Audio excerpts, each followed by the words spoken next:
ఇదేంది భయ్యా ఇది?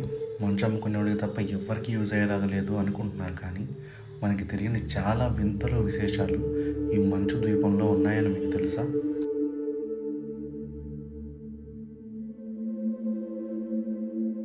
మన సెంటర్లో ఉండే ఏటీఎంస్ గురించి మనకు తెలుసు, కానీ చలితో వణికించే అంటార్క్టికాలో కూడా ఒకటి కాదు, 2 ఉన్నాయి ఏటీఎంస్. డబ్బులు ఎక్కడైనా ఊరికే రావు భయ్యా, పాస్వర్డ్ అయినా కొట్టాలి. అంటార్క్టికా అనగానే ఎవరైనా మొత్తం మంచిగా ఉంటుంది అనుకుంటారు, కానీ ఇది ఒక ఎడారి కూడా. వర్షపాతం చాలా తక్కువ నమోదవటం వల్ల ఇది ఒక ఎడారిగా పరిగణించబడుతుంది. ప్రపంచంలోనే ఎక్కువ ఫ్రెష్ వాటర్ రిజోర్స్ కూడా అంటార్క్టికాలోనే ఉన్నాయి.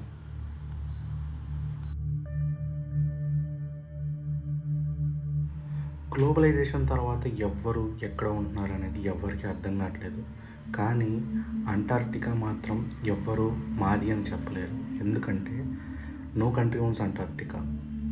కేవలం కొంతమంది సైంటిస్ట్స్ అండ్ టూరిస్ట్ మాత్రమే ఇక్కడ ఉంటారు. అంటార్క్టికాలో వైస్ 4 కిలోమీటర్స్ దిక్గా ఉంటుంది. 4 కిలోమీటర్స్. మన స్కూల్లో బెంచ్ లాగా ఎంత మందంగా ఉందా అనుకోవాల్సిందే ఎవరైనా. అండ్ 5 మిలియన్ పెంగ్విన్స్కి అంటార్క్టికా వాటి ఇల్లు. కానీ మంచులో అల్లాడించే పోలార్ బియర్ మాత్రం మనకి ఇక్కడ కనిపించదు. ఈ వ్యూస్ అన్నీ చూసి లొకేషన్ మంచి రొమాంటిక్గా ఉంది, ఇక్కడే ఉందాం కదా అనుకుంటే చలికి అందరూ పోతారు. కొన్ని లొకేషన్స్ చూడటానికి మాత్రమే బాగుంటాయి, మన వీడియోలాగా.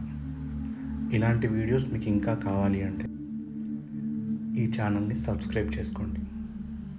Thank you.